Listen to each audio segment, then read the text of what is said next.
제가 이게 앉아있으니까 잘 안 보이죠? 이것도 약간 문제가 있긴 해요. 고개를 한번 들어볼까요, 이렇게요? 네, 잘 안 보이긴 하지만 여러분 반갑습니다. 사실 이제 충청권 대전에도 일찍 한번 와보고 싶었는데 저로서는 약간 늦게 아쉽게 오게 됐습니다. 저는 이제 대한민국의 앞으로 발전 방향이라고 한다면 수도권 일극이 아니라 전국이 골고루 함께 발전하는 그런 나라가 되어야 된다라고 생각합니다. 선거 때도 자주 그런 말씀을 드렸는데 대한민국이 과거에 자원도 부족하고 역량도 부족하고 자본도 부족하고 기회도 부족하고 이게 부족한 게 많은 그 시절에 단기간에 압축 성장을 해왔습니다. 근데 성장하는 방법은 결국은 부족한 자원을 골고루 다 나누면 다 흐지부지 사라지니까 한쪽에 집중할 수밖에 없었습니다. 그러니까 우리가 기억하는 박정희 시대의 고도성장 또는 80년대도 마찬가지죠. 그 고도성장기에는 성장을 위한 자원 배분 방식이 결국은 한쪽으로 몰 수밖에 없었던 객관적인 상황이었죠. 그래서 당시에는 지역으로 본다면 다 서울, 당시는 서울이죠. 서울로 집중했죠. 또 기업으로 본다면 골고루 기회를 주는 게 아니라 몇몇 기업을 골라가지고 집중적으로 육성했습니다. 그게 소위 지금은 뭐 많이 완화되긴 했지만 소위 재벌, 대기업, 재벌이라고 하는 대기업 군단으로 부작용도 많이 생겼지만 압축적 성장에 크게 도움이 됐던 게 또 사실이죠. 또 사람들에 대해서도 사실은 저는 그랬다고 생각합니다. 모두가 공평한 기회를 누리는 공정한 세상이기보다는 특정 소수에게 집중되는 그런 특정 불균형 성장 전략을 우리가 취해왔다라는 생각이 들어요. 그러다 보니까 많은 문제들이 생기기도 했지만 전 세계사에 없는 압축 성장을 했습니다. 식민지에서 해방된 나라 중에서 소위 산업화, 경제 성장, 발전도 이뤄내고 또 민주화도 이뤄낸 나라가 대한민국 하나밖에 없다, 유일하다라는 건 모두가 인정합니다. 아마 앞으로도 이렇게 짧은 시간에 이렇게 엄청난 성과를, 발전을 이뤄내는 나라는 찾기가 쉽지 않을 겁니다. 그래서 공도 있고 과도 있고 그런 것이죠. 그런데 어쨌든 그건 과거의 역사고 또 지나온 길인데 지금 와서 상황을 다시 한번 체크를 해보면 일극체계, 그러니까 불균형 성장 전략, 한쪽으로 이렇게 몰아서 성장하는, 발전하는 그런 전략이 한계에 다다른 것 같아요. 지역으로 보면 수도권으로 완전히 다 몰려가지고 나머지 지역들은 전부 다 생존의 위기를 겪는 상황이 됐죠. 기업 산업도 보면 특정 몇몇 대기업, 재벌 기업들이 대부분의 경제를 다 장악하고 또 뭐 소위 중소계열 기업에 대한 뭐 약탈이나 다름없는 이런 불공정 거래 이런 것들이 또 횡행해서 또 문제가 되기도 했습니다. 뭐 지금도 이제 뭐 완전히 해결된 것 같지는 않아요. 그리고 이제 특권 계층이라고 하는 것도 생겨났죠. 공정하고 투명한 사회냐 과연 이 나라가 아닌 측면도 많죠. 특권화된 거의 특권 계급화된 일부 사람들이 있습니다. 이제는 이걸 다 바꿔야죠. 근본적으로.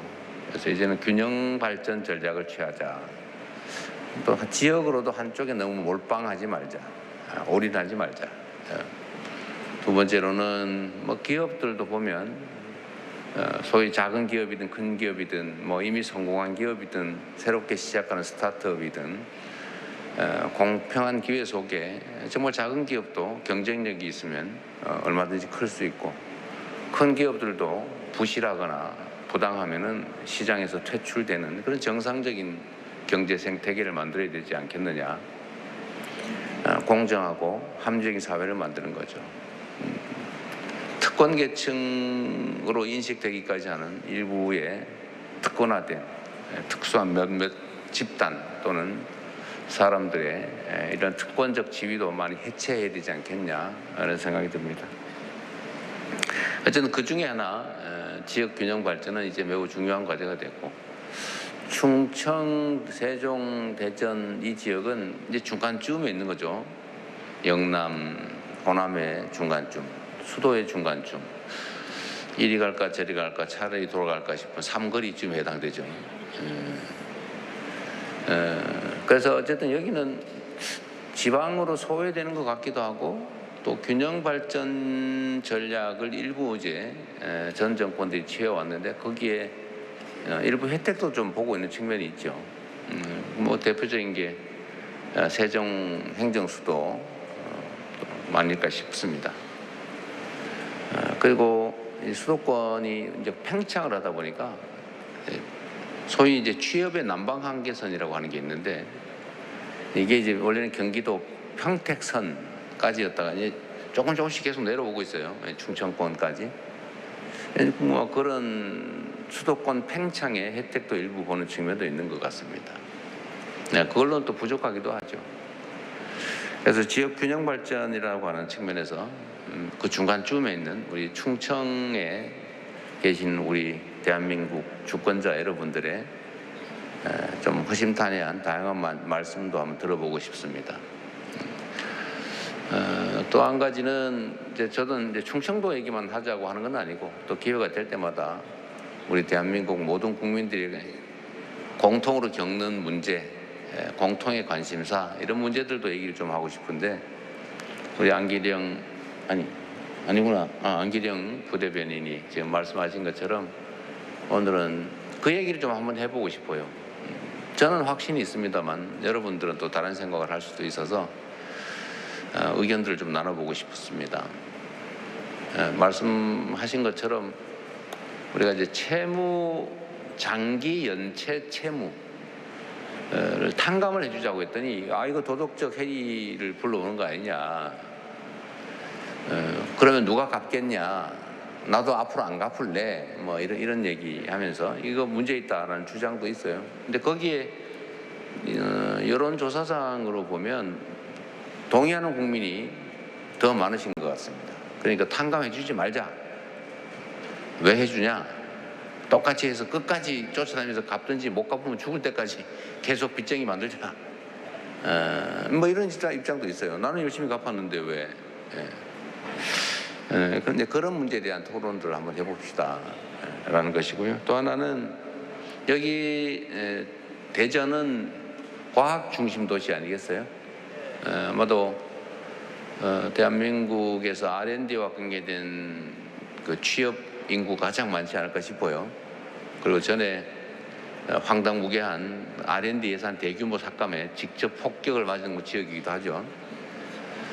이제 그 얘기를 오늘 한번 해보고 싶어요. 근데 앞으로 경제를 살려야 되는데, 이 경제를 살리는 데 있어서 뭐 어떤 산업 부분을 살릴 거냐, 농사를 주로 이제 지을 거냐, 경공업으로 갈 거냐, 중공업으로 갈 거냐, 뭐 첨단 기술 산업으로 갈 거냐, 첨단 기술 산업 중에서는 뭐 어떤 쪽으로 갈 거냐, 이런 정책 방향을 결정을 해야 되는데, 저는 우리 새 정부에서는 인공지능을 포함한 첨단 기술 산업 분야에 집중적으로 우리가 투자하고 지원하고 육성해야 되지 않을까 생각해요.